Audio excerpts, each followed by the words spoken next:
whoever first said the phrase "it's all in your head" has a lot to answer for. Because that's how people feel whenever they're being bounced around between health professionals who can't find anything. They're being told to go away, you're normal. Why are you here? You're listening to In Your Pants with Dr. Susie G, the physiotherapist for your private, helping you get in the know down below. Hey guys, it's Dr. Susie G here, and welcome to another In Your Pants podcast. Thank you so much for being here with me today. On today's show, I have guest Tom Aisto, and he's a physiotherapist working in a private musculoskeletal practice in Australia. As part of his undergraduate studies, he conducted an honors project where he and a group of colleagues developed a questionnaire to assess the impact of chronic pelvic pain in men. This project has sparked his passion for research, chronic pain, and men's health.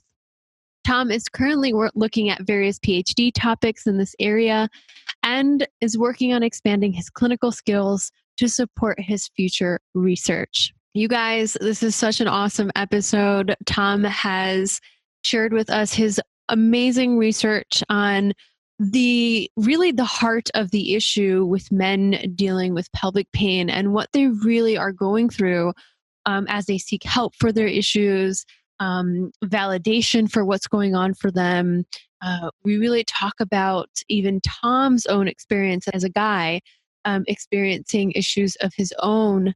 And he was so vulnerable with us, which is just amazing. And I can't thank him enough for doing that, because it is not easy for us to talk about our most private and intimate areas. We go into, what anyone really should look for in a healthcare provider, and what men who are experiencing pelvic pain really want from providers. And I think that's a really awesome conversation that we have around that.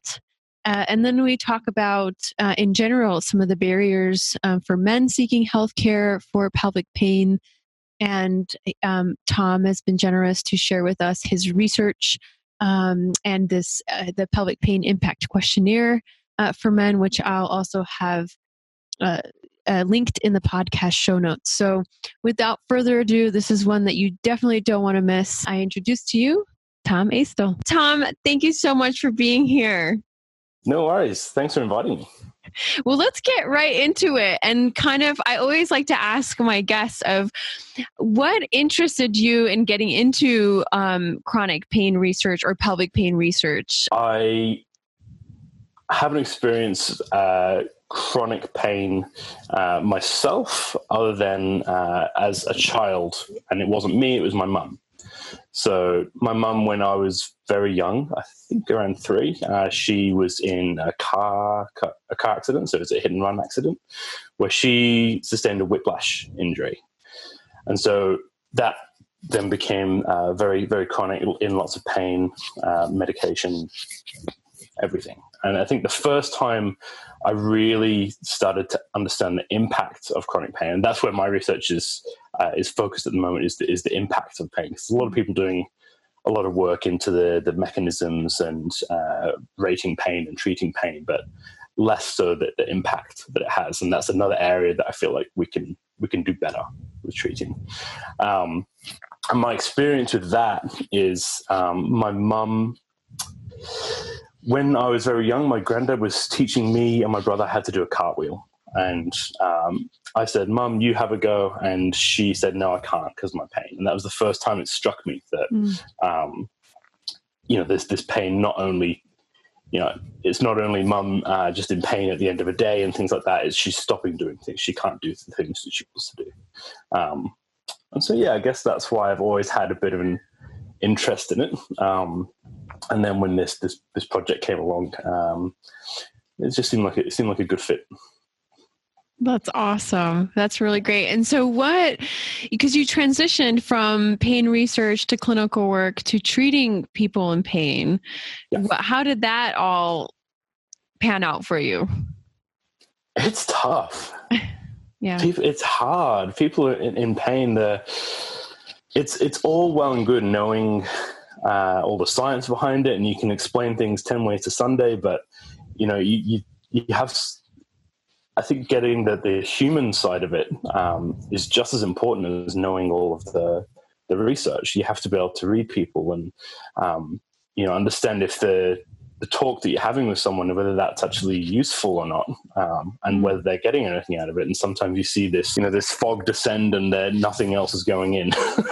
Right. And you might say the wrong thing. And I've had someone say, "You can't say that to me." And have to very quickly backpedal.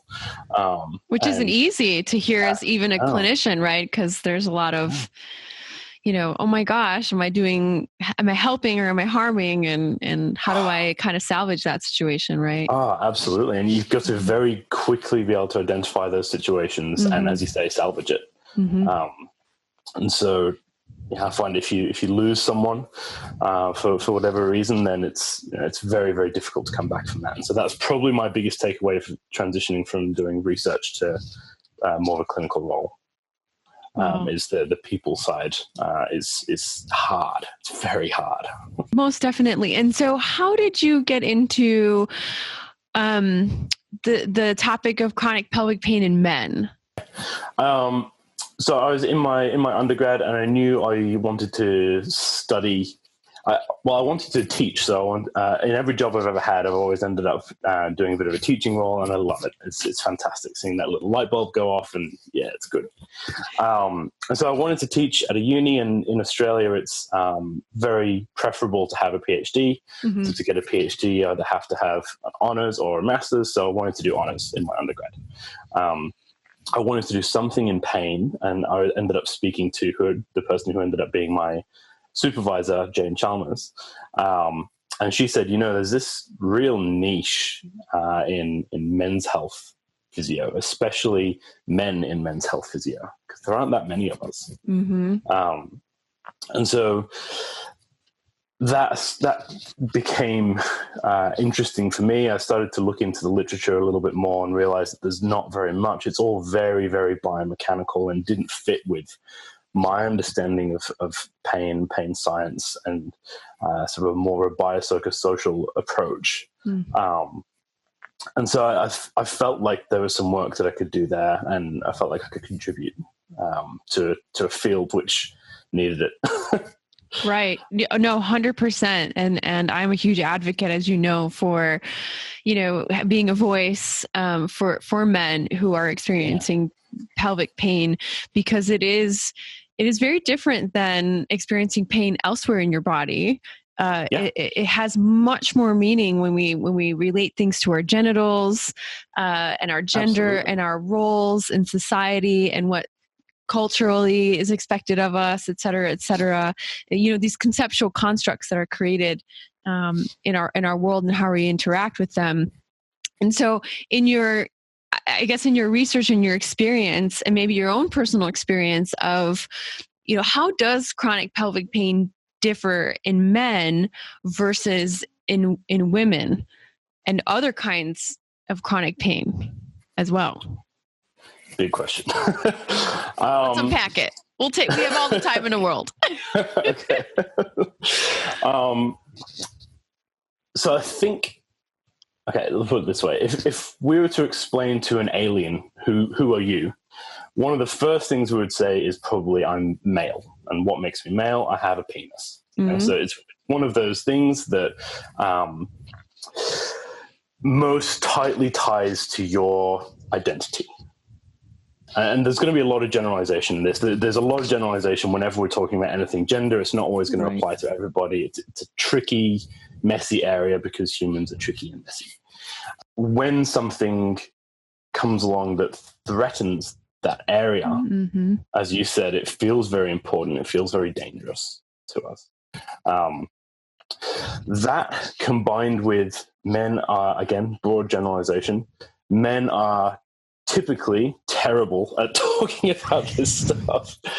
We're not good at it. It's not something that we do. We, whether that is something cultural, mm-hmm. whatever it is, but we've been brought up that no, big boys don't cry. We have to grit and bear it, be a strong, tough man. Man up. Which is just very silly. Everybody, please stop it. It's okay to not be okay. And I think that combined with it's being a problem in an area that is so tightly tied to that sense of being a man, it makes it hard to talk about, which means that people delay going and speaking about it. Problem gets worse. They start to feel worse and worse about it because it's a bigger problem. It feels more dangerous, which starts this horrible vicious cycle of worsening mood, psychological symptoms, and pain. So I think it's different from other kinds of chronic pain in men because it is tightly tied to your genitals, and that is tightly tied to what makes you feel like you a lot of the time. And it's something that we don't talk about. A lot of men, we find that they'll delay going and seeking medical support, but they also won't tell their partner about it. They won't tell their co-worker or their boss about it. They can't explain why they need all this time off work. They can't explain why their performance at work is declining because they can't concentrate because it's pain. So you start to get all of these knock-on effects from that cultural belief that we can't talk about it, that men have to be strong. So yeah, I guess my personal thing into that, and I don't think I've actually ever mentioned this to anyone except my doctor, that I have actually, I had continue to have problems with chronic anal fissures, which for anyone who doesn't know is a slight sort of tear at either the anterior or posterior edge of your anus that is very painful on defecation. It can be very itchy. It's after you defecate, it can hurt for a long time. Sitting down, which as a researcher primarily we sit down and do a lot of work. That's an issue. Yeah, it's a big issue. And so I've experienced it through that, and I'm a clinician and a researcher in this area, and this is the first time I'm talking about it. So it's that shows the impact of this. 100%. And can I just say thank you for being vulnerable with us here today. That's not easy. It's like it felt like the right time. It felt like the right time. Of course, the In Your Pants podcast. We're talking about things in your pants. It's very fitting for that to happen right now. But no, 100% to have space, to feel safe, to have a space to just feel vulnerable. And I think vulnerability is often overlooked. And as you're saying, the messages that are relayed to men and about men or male bodies is this hegemonic masculinity of, you should be a certain way, dress a certain way, act a certain way, respond a certain way, not show emotions, and vulnerability. That's not even in my vocabulary. Absolutely. Yeah. So I have to commend you and just say, thanks for having vulnerability with us all, because we all have that, and we're humans, as you're saying. We're all humans, and we're all in this together. Exactly. And I think there's no better time than now for us to realize that we're all in this together. Oh gosh, yeah. Yes. Everyone is on lockdown. I heard Boris Johnson has coronavirus, it's the Prince Charles. It's such a great equalizer at the moment. Yes. So I guess that's maybe one positive that can come out of this awful situation that's happening. Right. Right. There's no discrimination. We're all vulnerable to, aging, sickness, death. Yeah. Sorry to be morbid on the In Your Pants podcast, but it's true. It's an appropriate conversation to have right now. And it's a realization, I think, for all of us right now, because it's so in our face. Exactly. Yeah. So, oh my gosh. So tell me more about the research that you've done so far in chronic pelvic pain research for men. Let's talk about that. Okay. Happier topic, I suppose. So the main body of work that I've done at the moment is through my honors degree. And in that we developed a questionnaire, which I have a copy of here. And you can actually, if you go to my ResearchGate page, you can download a copy of that if you wanted to have a look at it or start using it. I'd love to hear what people think. That's great. I'll link it to the show notes, actually. Yeah. Okay, great. And so with that, what we did was it's called the Male Pelvic Pain Impact Questionnaire.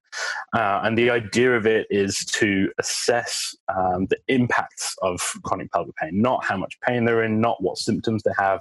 How does it impact your life? And is that important to know in terms of treating?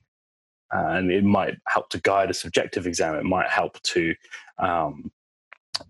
guide treatment if nothing else is sort of working. So to do that, we tried to think of looking at the literature and speaking to clinicians and things, tried to think of as many different ways that pelvic pain could impact someone's life as possible. And then we went and took that big list to a lot of people, a lot of men who have pelvic pain. So big shout out to any man who's listening to this who did participate in that research. It's made a huge difference, so thank you.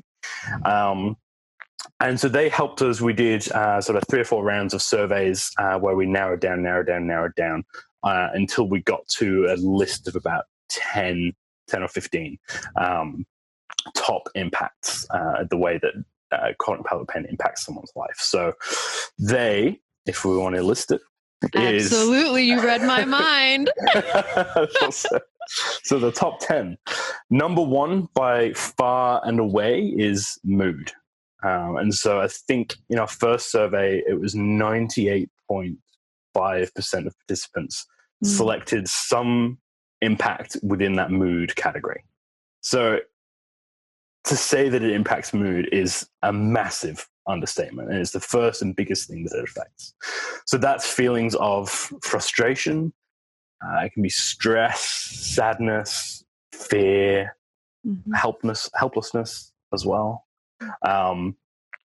Then mental health was the next category. So feelings of anxiety and depression.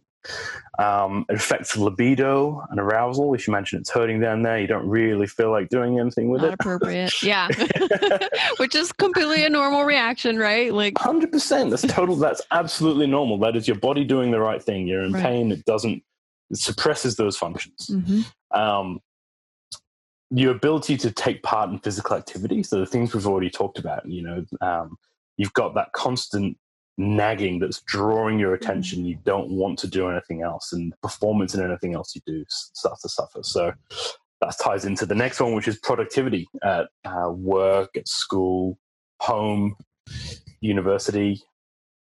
And I think the next one was a little bit surprising. This is one that we didn't identify in our original list, and it's one that we actually got through feedback from patients in the first round.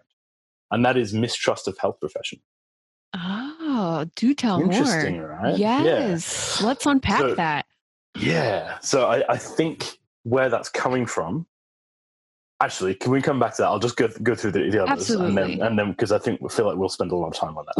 Great. So we'll come back to that 100%. Okay. The next one is frequency of, enjoyment of, or ability to masturbate for the same reasons we've talked about. Your sexual satisfaction. So even men, that's suggesting to us that men are still trying to have sex, but it's just not working, and it's not the same. The next one is intimacy with a partner. Again, same sort of reasons, and affecting their marriage and long-term relationships. Possibly to do with what we've already talked about in terms of communication and men feeling vulnerable and feeling like they're in a place where they can share what's happening. Generally, those men that have told us that they've told their partner has been really good about it. So, which makes sense. Absolutely. Okay, so coming back to trust in health professionals. So we had a list, I think it was about 150 topics, and so this wasn't one of them. And we started getting a lot of comments in our first survey. So in our first survey, we basically said, does this apply to you? Yes or no? Is there anything that we've missed? And so we would expect, just a couple of little words, but people took that opportunity to tell their whole life story. And so we ended up having to do a bit more of a sort of qualitative analysis on that. And it turned out that something that people were saying a lot were implying a lot was that they didn't trust the medical community and the health community. Not, we shouldn't say just medical, but the health community in general. A lot of people saying, I've sorry, my dog has just come to say hello. Hi, doggy. People saying that, I've been put on antibiotics and I'm not sure why. All my tests have come back negative and I'm on antibiotics and I'm getting all these horrible side effects. Do they even know what they're doing? Had people saying I'm going to pelvic floor physio. It doesn't help, doesn't do anything. And all it does is hurt. And I tried it for this long and it doesn't help. And people, I think there was one quote where someone said this disease is a joke and misunderstood. People saying medical professionals, GPs, urologists, and physios should listen to us rather than just discounting us and referring us on to someone else. And we found that I think we collected a lot of demographic data as well, and we found that a lot of people were being diagnosed by physios. And a lot of people were being diagnosed. So it was specialists and physios and then GPs. Those are the top three in that order. And so that tells us that specialists and physios, a lot of the time, people would have been referred to specialists and to physios. They wouldn't have gone there, presented there directly, unless they happen to know a pelvic health physio or something like that. It's not something that's It's quite rare. Yeah, exactly. It's not at the front of people's minds. It's not, a lot of the time they don't know that we do what we do. Right. And so, you're having these situations where people are going and seeing many, many health professionals and getting told the same thing. I think whoever first said the phrase, it's all in your head, has a lot to answer for, because that's how people feel whenever they're being bounced around between health professionals who can't find anything. They're being told to go away, you're normal, why are you here? And so I think that has bred a lot of mistrust because of the negative experiences they've had and the amount of time they've spent with health professionals. That is huge. So as professionals, how do I unpack this? So the first thing, when you started talking about when you left space for these men to share other comments, that was really important, seemed like, for them to be able to tell their story. I just want to reiterate how important it is for us as humans, professionals, helping others, to really take the time to listen to someone's story, to genuinely be interested in what they have to say about the impacts of what they are going through in their life. I think that is huge. And that is so minimized. Well, in my opinion, I think that is minimized by a lot of professionals, the power of just zipping your lip, allowing the person to speak, and that's therapy. Yeah. Be comfortable with that silence. Let them, a lot of these guys, I had a patient who came in for shoulder pain, and I've been seeing him for about 6 weeks. And then he in one session, he was saying, I'm having a procedure on Friday, and just left it. And then he kept on saying, I'm having a procedure on Friday. So eventually I was like, okay, what's the procedure? What's happening? Talk to me. Spill it. Tell me what's going on. He was clearly dying to tell me. And he was finding out that he was really scared because he was going in for a prostatectomy. And he wanted to talk about it, wanted to know more, but it didn't want to bring it up. Even though he's already had that conversation, he's initiated care, it's still that reluctance to talk about it is so ingrained that even with someone he's been seeing for 5 weeks, and I've had such a good rapport with him, that it was still a tricky thing to tease out. So I think you hit the nail on the head. We have to allow people the chance to talk. It's validating for them. Aside from anything else, it makes our job easier. We have all the information. That person knows that we have all the information. We have their buy-in. Speaking about being able to pump the brakes and backtrack if something goes wrong, it's so much easier if that person trusts you and knows that you're on their side and know their story. Right. Right. Yes, you're creating a safe container and you're allowing permission for the both of you to collaborate in this third space together and to navigate, right? I mean, right off the bat, you're creating that relationship of, I'm here to guide you, I'm here to coach you and to facilitate your journey. There's a sense of uncertainty as well. And I think as professionals, I think in general, humans are uncomfortable with uncertainty. Yes. And leaning into uncertainty is challenging, but that's the reality of it. When we're working with, like you said earlier, being human is messy and tricky, and that we need to transparency. We need to put that on the table to say, I know this is difficult for you. I know that you're struggling with this, and I'm here to provide an offer and service to help you through this journey. And we're going to help each other, basically. Yeah. And if we're not having that dialogue with the people in front of us, then what are we doing? Absolutely. I mean, if that's not on the forefront of everyone's mind, treating these kind of people. It should be. Let's say that. It should be. That should be. Almost your whole first session should just be zipping your lips and listening. Right. Well, and I want to segue into something you said too that caught my attention, which is I'm a huge. This is a pet peeve of mine. I went to therapy and it was painful. Why is that happening? Why are we treating pain with more pain? Can we have a discussion about that for a second? Why do we have to put a finger in the bum, first of all? Like, are we at all considering the person on the table that we're doing something to? That's not a green light. They make an appointment to come in for us to do whatever we want.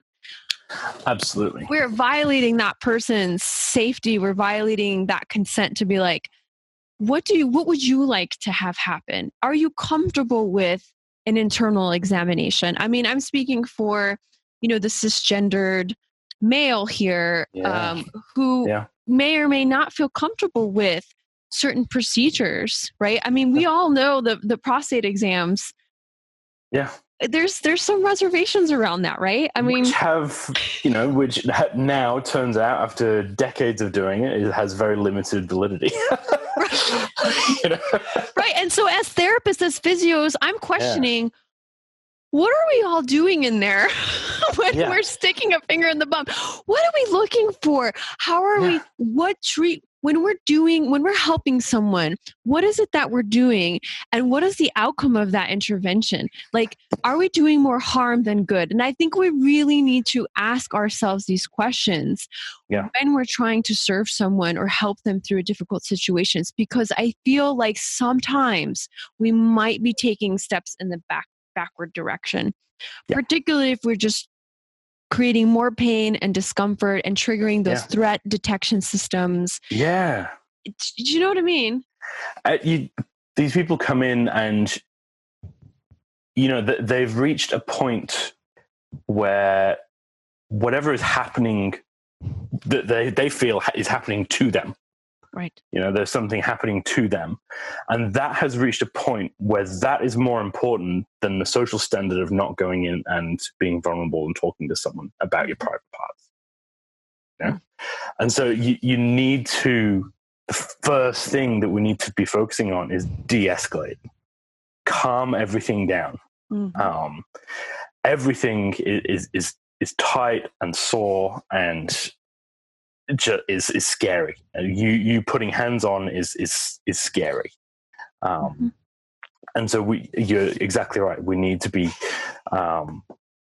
making sure that, if we do need to do any sort of internal work, I think this is where we just come back to the basics of our profession and informed consent. The people men and women need to know what you're doing, how it's going to help, why it's important, and what the alternatives are if they don't want to do that. Exactly. And that can be, if they give permission, that can be revoked at any time. 100%. It's the basics of our profession. Mm-hmm. And that all comes back to communicating. We need to be able to have that rapport and say, look, I need to do something because I think this is going to give me a lot of information, which is going to help to take us that extra step that we haven't been able to get, or something like that. Right. Absolutely. And I think just from your research, it sounds like as physios, and I know you're obviously doing this in your practice, and I as well, taking into consideration not just the biological, but the psychological and social impacts that has changed for that person, because life as they know it is different. And if we're not addressing the emotional components, in addition to that, the pain experience, which is an inner world experience, it's an inner problem. It's a subjective experience. It's their experience that it's very hard to even just express, let alone they're not even being validated for. So I think, as a physio, our roles should be more of how can we help this person find transformation within themselves? How can we give them back a sense of agency and autonomy and control, a sense of control over the situation versus talking at them or doing things to them or blaming muscles and tissues for their trouble, like trigger points. Don't get me started. Trigger points. But whoever first said that word has a lot to answer for as well. Right. Exactly. And so again, I think that what can we as clinicians do better when seeing these men, and I think we touched upon some of this already, but I'd love to hear, like, again, in your experience and you working in this field and doing research, what can we do to help serve these men in a much better way? Because we can always do things better. Yeah, absolutely. I think we have already touched on the first thing we need to do is build rapport. We need to have some level of trust where they're going to listen to what you need to say. And not only that, but they come to a place where they can start to talk about it, and they can do some research and say, hey, what do you think about this, Susie? And have a person-to-person discussion and try and break down that therapist-patient relationship, so you're just two people working together to solve a problem. In terms of, I really like what you said about they need to have control over it. There's a lot of studies that show that when someone feels like they can control their pain in some way, whether that is do something immediately to make it better, do something immediately to make it worse, they have some agency over it, then the fear of it decreased as well. And I think that, just pause for a moment, there was something really important that I was going to say. I had something written down again.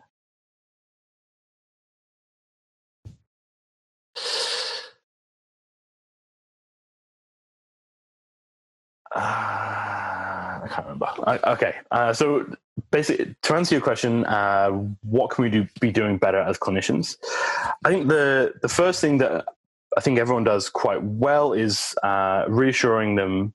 Actually, the thing that people do often, but not necessarily well, is reassuring them that their pain is nothing dangerous. So very often people are told there's nothing wrong. That's the wrong message. It's the right content, but it's the wrong way of delivering it. There is nothing, there are no serious pathologies. There's nothing underlying that everyone's missed. There is,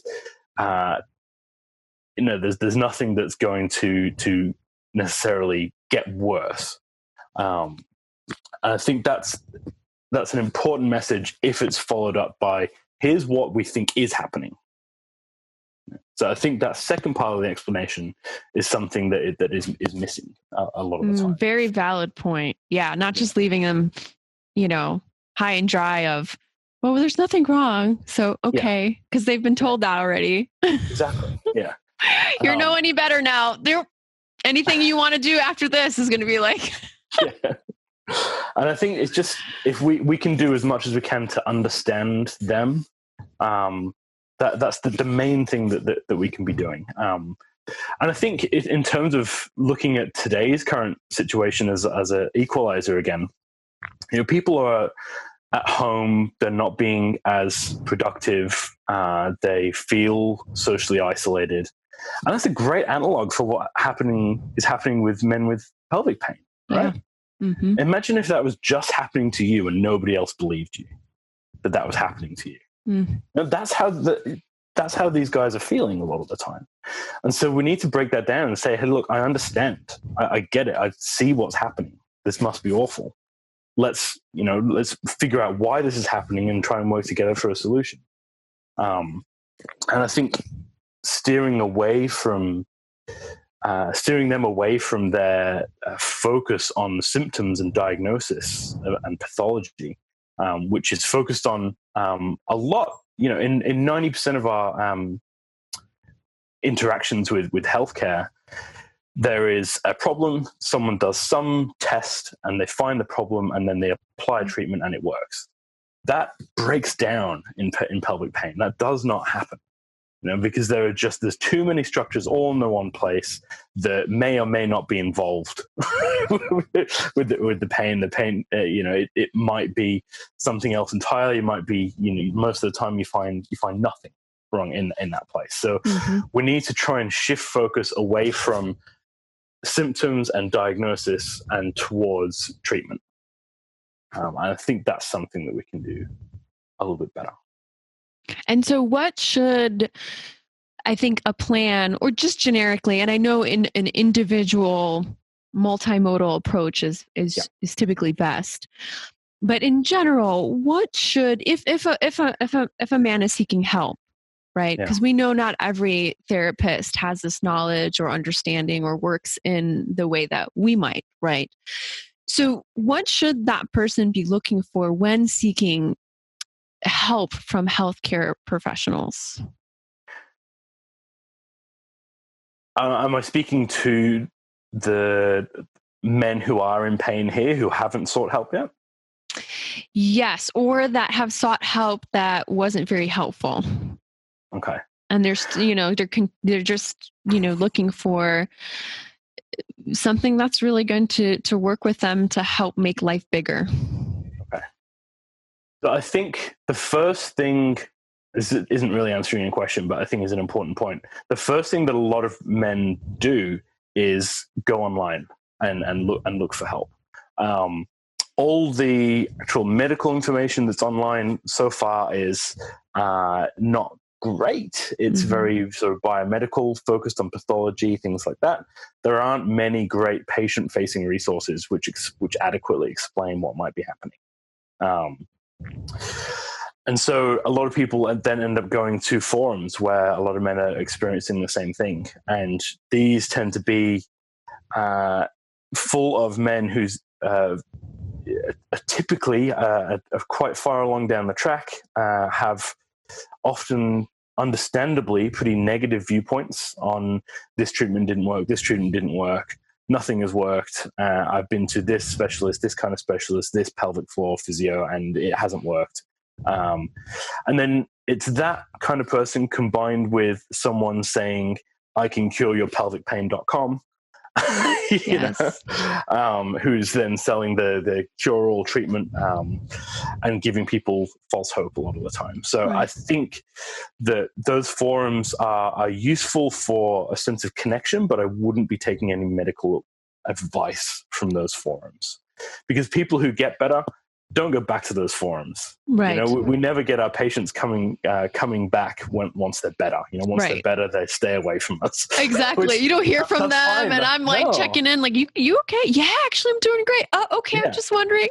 Exactly, and that's the same thing in these forums that a lot of guys turn to. So, I think understanding that those forums typically represent the worst of the worst and are a great place to commiserate with each other, but isn't going to be all that helpful in the long run.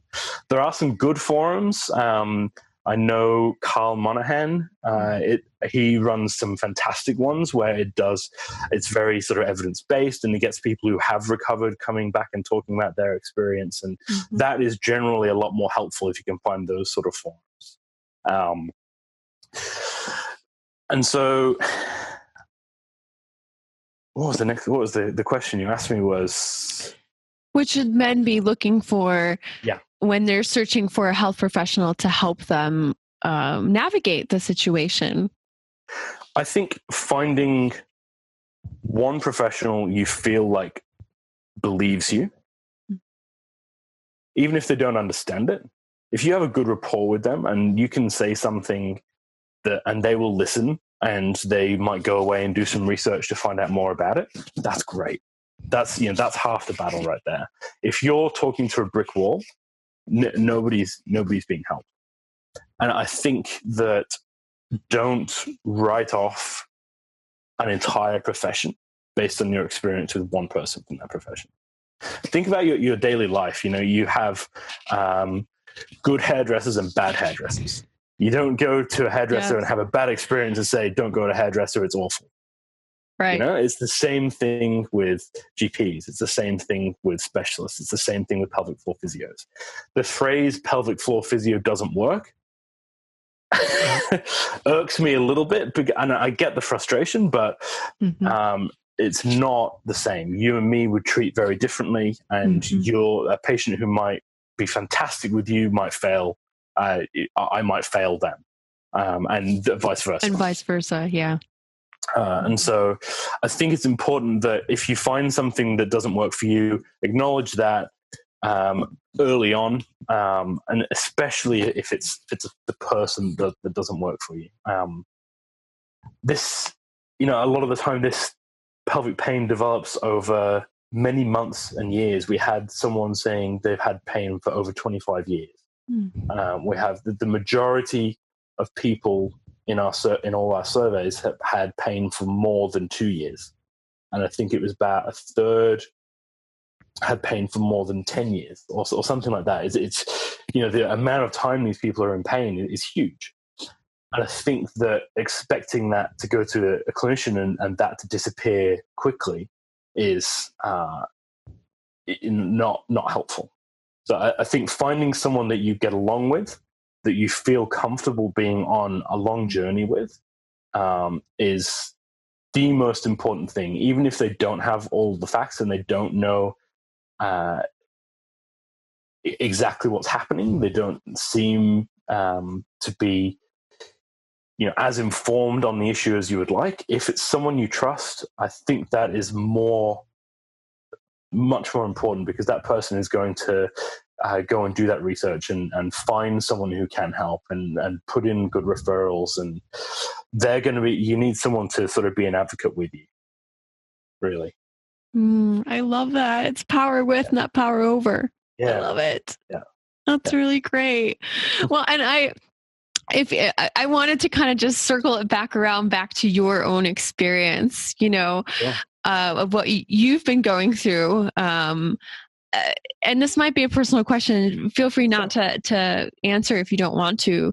But how have you kind of worked with your own self with during those difficult times, or when it is really uncomfortable,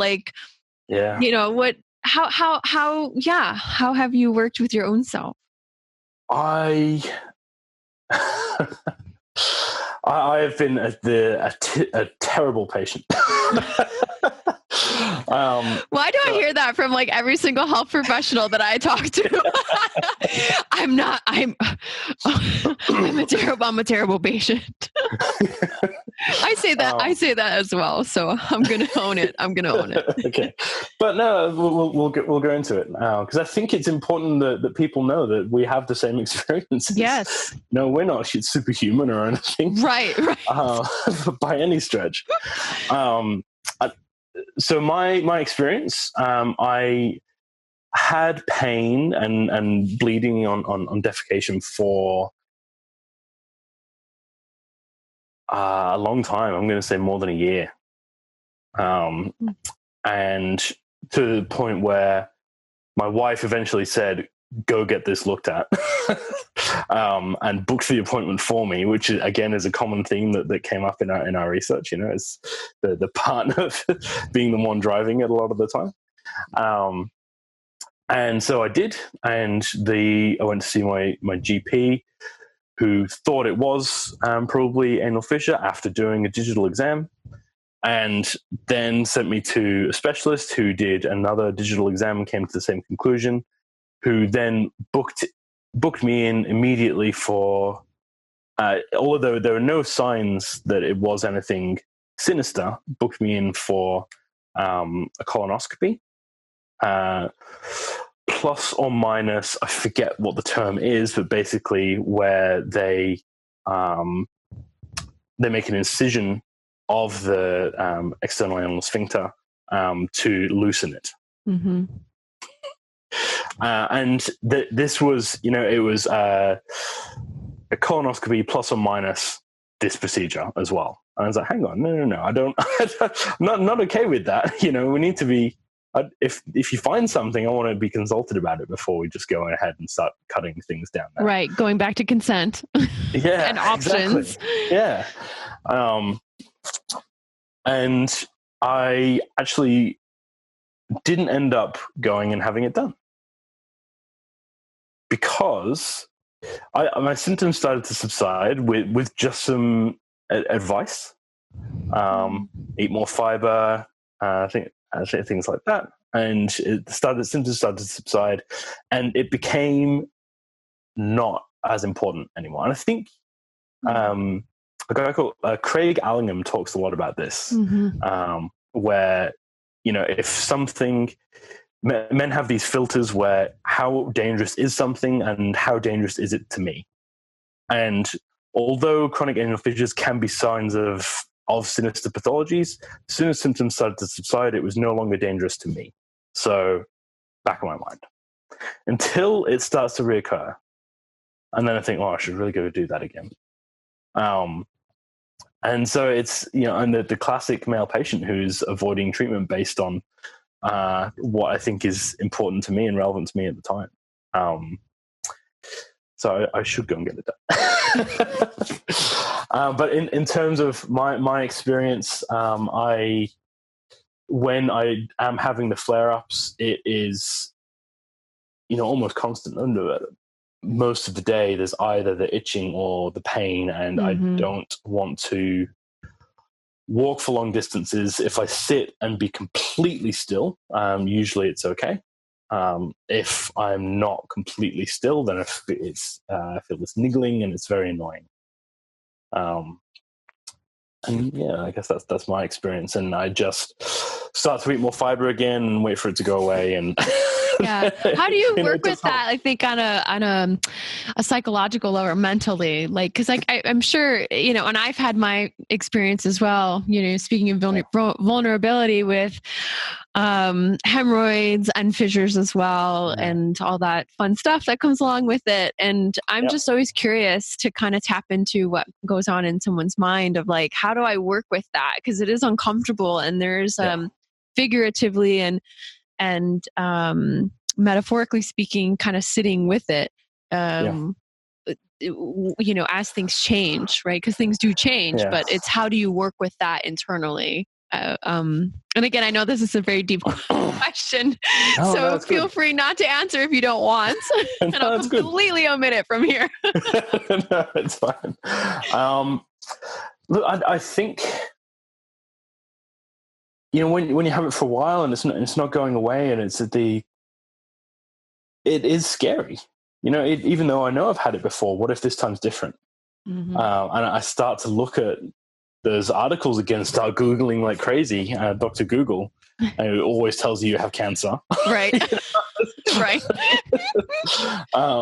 And it affects my productivity. So I just, in terms of working with it, I just do what I can and accept that it is going to make me a little less productive for a while. But, in the back of my mind, I know that it's something that's going to go away. But every now and then, especially at the end of the day, if I'm all alone, left in the office, I'll be Googling anal fissures and what to look for. What are the signs and symptoms if it is something more sinister? And you find yourself doing that, you stop it. You're aware of that. You're mindful, right? Of like our habits and our patterns that suck us in. Yeah. And that might not be helpful. I mean, short term might be helpful for sure, because it's a way of doing something about it or taking action and having a behavior to support that. But as you mentioned, like, if you're noticing you're going down a rabbit hole and you have a shovel and that's all you got down there, you're just going to keep digging. Yeah. You can't go out. You can't get out anywhere. That's a great analogy. You just keep digging, So, and I think, and I'm so glad that you shared that with all of us, because we all have those experiences. Myself, yours, every human being has. This is a normal thing.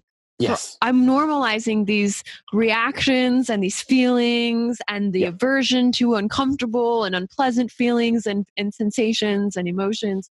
These are all very normal things to be aware of and to experience, because when you're aware of them, you have choices at that point. You have a choice. What do I want to do with that right now? It gives you control. Yes. Yeah. Yes. Full circle. Full circle, yes! I don't think that's ever happened on the In Your Pants podcast before, so I'm super stoked that happened. Well, on that note, Tom, how can listeners connect with you, or health professionals for that matter? I know we have some health professionals listening as well. So what's the best way to reach you and connect with you? You can either just email me, Thomas_Astle@iCloud.com. You can reach out to me on Twitter. I'm sure you can put my Twitter handle in the show notes. Will do. I post a lot of my research on ResearchGate, and we are currently working on another study. We haven't published the questionnaire yet because we're validating it. So we're going through and making a lot of people fill it out, and we're going to look at if we think it does what we think it does. Once we've got that data, we're going to publish it. But in the meantime, we're putting a lot of preprints and things up on ResearchGate, so you can start to get a sneak peek at what's happening. So I think right now there's the actual questionnaire up there on my ResearchGate page, and there's an abstract up on there as well, so you can get a little bit of info about what we did in the study. That's awesome. Okay, are you able to kind of sneak peek into what the new research is about, or a topic? We're still collecting data, and so it's on the same survey, but we're getting a lot of people to fill it out, and we're looking at all the questions to see if if questions are similar, then we can remove one, and we're actually looking to.